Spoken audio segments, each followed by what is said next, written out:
What is the hardest thing to do in this world? Perhaps it is to hold on to what we always love and are passionately attached to. Once infatuated with something, the heart naturally creates bonds, hands cling tightly, and the mind is riddled with fear. Thinking of the day of separation, the heart is suddenly filled with immeasurable pain and regret. Ultimately, it's due to a deep-seated ego and habits accumulated over many lifetimes, preferring to gather rather than ever considering letting go. Ordinary people in their dreams sometimes let go, but it's not an active detachment. Rather, it's an inability to hold on until strength and energy are exhausted and the suffering becomes unbearable. Only then do they reluctantly give up and accept. It is still letting go, but with a different mindset. One is letting go voluntarily, the other is forced to let go. Of course, the consequences and suffering are vastly different. Have we ever sat down and been truly honest with ourselves, reflecting on what remains of those we once passionately adored? If not piles of ashes of memories that cannot be expressed in words. If not the endless shame and humiliation of lives adrift, fates worn thin. What else if not the scars of love that have faded? A dull soul still yearns painfully for a future horizon of happiness. The years, the profound emotions, and the gnawing desires gather all the happy or painful days, weaving them into human illusions dreaming within a dream, never, not even for a single moment, living fully in the present reality. People forget the path, forget the way home, forget the ocean of tears that drowns humanity in suffering day and night. And we have not truly loved ourselves. It turns out we are beings full of suffering, needing salvation more than ever. If we cannot save ourselves, whom can we save? The things we once cherished are now dust and smoke by the roadside. The wind blows, carrying specks of dust far into the horizon, thousands of miles away, leaving only ourselves embracing a pile of memory ashes. Through countless cycles of birth and death, until we awaken with a start, that day will remain submerged in fragility, hurriedness, and incompleteness. The rain of the earthly path washes over each cycle of birth and death. Road dust stains the silver cloak of impermanence. One day, the awakened practitioner, seeing through fleeting illusions, will extend a hand to catch a drop of pure, sweet dew, washing away all weary trials. Then, who am I? Amidst the chaos of gains and losses, which ray of sunlight from the heavens falls into the void. Article 2. How long does one love someone? Sometimes, one closes their eyes for a moment, awakens, and fields have turned into mulberry groves. Sometimes, one waits for someone for hundreds of thousands of lifetimes, only to meet again for a fleeting moment and then be forced to part like the earth. High as the sky, sorrowful as the ocean, long as the horizon. Day turns to night, winter gives way to autumn. All things shift according to the universe's law of impermanence. There are forms of impermanence we easily recognize. But there are also things that require a long time for us to perceive their change. However, when it comes to the human heart, nothing can compare to the impermanence of lovers' hearts in this earthly realm. When in love, they swear eternal vows by mountains, seas, time, moon, and stars. They promise love for 1,000 lifetimes, even if separated by life and death. But ultimately, when the wine grows stale and flowers wither, just thinking of each other makes their breathing seem heavy. People often call this the end of a debt, the end of a karmic tie. The karmic tie, Dian, that starts a love story, and the debt, No, that drags that love story into its grave. According to the theory of impermanence, anything that arises will eventually cease. Meeting someone once means moving closer to the day of separation. So, how long does one truly love someone? Earthly people often define the length of a love story by 100 years, wishing each other 100 years of shared life until their hair turns white. 100 years is the aspiration of a lifetime. But in reality, people don't love each other for that long. Love for another lasts only as long as the arising and passing away of a single thought moment in the mind. All thought moments arise and cease in an infinitely short time, difficult to count. The thought of love truly lasts no longer than that moment of arising and passing away. At this moment, the thought of love may arise, but it's not certain that the next moment it will still be the same as the initial thought of love. Love, when scrutinized, is merely a collection of many thought moments with similar forms and natures, continuously succeeding one another without cease. Because these thoughts of love continuously follow each other, people mistakenly believe they can love someone endlessly. When another karmic connection, Enhan Dian, interrupts the continuity of loving thoughts, the love we once thought would last, until rivers run dry, stones wear away for 1,000 ages, immediately transforms and becomes a different emotional color. Therefore, when you love, you should be clear-headed. Clear-headed to recognize the true nature of love and the stream of emotions flowing in your own consciousness. Don't delude yourself with a love that is eternal.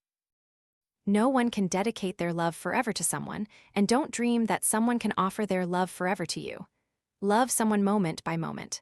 Love anyone you can, love as much as you can, but do not long and wait. Article 3. Love alone is not enough. I left my homeland before the pandemic re-emerged. I came to this spiritual nation of Sri Lanka with a heart constantly yearning for home. There, I have my teachers, my spiritual siblings, many loved ones, and my compatriots. These days, the entire country and its people are fighting the epidemic together. Yesterday afternoon, I went on a walking meditation to a windy peak, the highest point from which one can gaze to the horizon.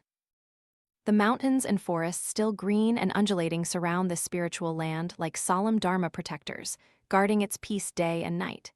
In my mind, images of the continuous incidents happening to humanity, to this beautiful planet, flashed by. War, poverty, disease, natural disasters, catastrophes, never before have they come so relentlessly.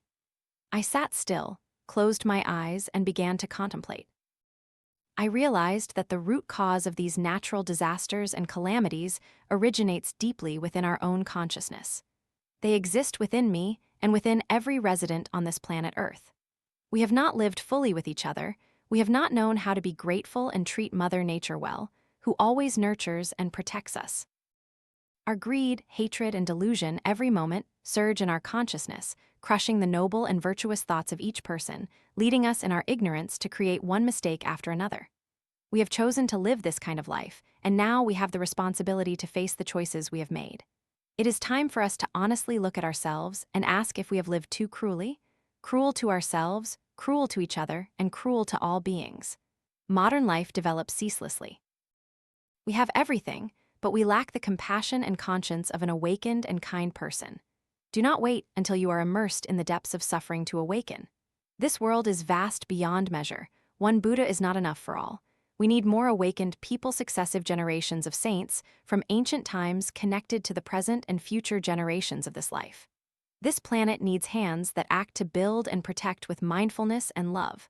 Love alone is not enough. Love must go hand in hand with practical actions to protect and nurture that love. Be an awakened, calm, tolerant person, radiating love and shining the light of conscience into the deepest, darkest corners of this life. With love and understanding, the heavens will cease their storms at this very hour. Article 4. Thank you for letting go. The reason these hands must witness letting go today is because these hands once held on. Holding onto a tangible object, holding onto a fleeting title. Holding onto the image of someone one thought was everything. Holding onto faded or joyful memories. What is left in the end? If not calloused emotional scars, panic and anxiety, suffering and heavy obsessions weighing on one's heart. Holding onto anything goes against the natural law of creation. When coming into or leaving this life, one's hands are never clenched. So why burden one's life with something so tiny that can only be held in the palm of one's hand, forgetting that there is a vast sky out there, a boundless universe, and a sea of people passing by? Whether one's perspective on life is narrow, broad, or lofty, it still depends on how much one's hands can release. Dreams and reality are but fleeting morning dew. Peace exists in every moment of being present. Sorrow and grief remain silent, happiness cannot be fully expressed. Only those involved can truly feel it themselves. How much happiness or peace is worth, only one truly understands. The day you came and took my hands, swearing vows by rivers and seas, it was only for a temporary warmth to soothe loneliness that we pledged to journey together into the unknown, unaware of suffering or joy. If you have already held hands, then you should also look into the palms that held them, thoroughly questioning how long and how far we can go on a journey. Later, if due to a difficult love or an ill-fated destiny, our hands let go and we separate, we can still calmly smile.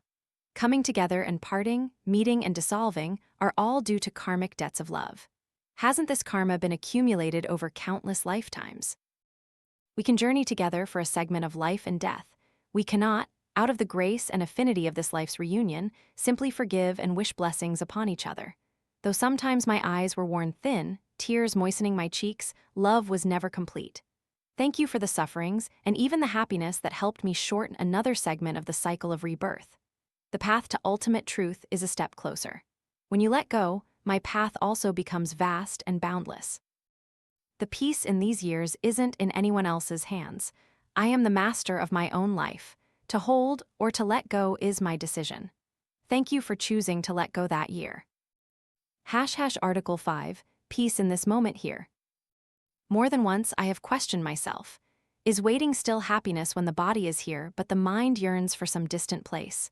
A worn-out, tattered way of thinking, tomorrow will be fine, or tomorrow everything will be better. This is an irresponsible, precarious way of thinking, dependent on fatalism, nurtured by a weak, pitiable, and arrogant ego. Only those who have waited for someone far away know how much knowing longing sacrifices peace, and only those who hope for a better future tomorrow understand the deep marks of disappointment, weariness, and despair. Yet, we still like to naively hope and wait, placing ourselves in the game of life and death, gain and loss, as a way of seeking salvation, comfort, and reassurance, almost lulling ourselves to sleep to get through days of suffering and illusion. Will tomorrow surely be better, or will it become progressively worse with even more suffering? If we cannot be sure what will happen tomorrow, then why not live wholeheartedly and compassionately in the present? Don't wait until tomorrow. Be okay right now, because we are living in these very present moments. A moment beautiful for eternity. Beautiful because it is unique. Eternal because we are present and living beautifully and completely with ourselves. Even if the present is steeped in a quagmire of fear and sorrow, remember that this is not the final destination or the end. Nothing comes or goes without reason. Haven't suffering and loss taught us many lessons about being human? Life, after all, is not something to be feared. The most terrifying thing is the illusion of an unrecognized fear about the true nature of suffering. We still have a long journey ahead. No matter what tomorrow brings, do not fear. I must be okay right now.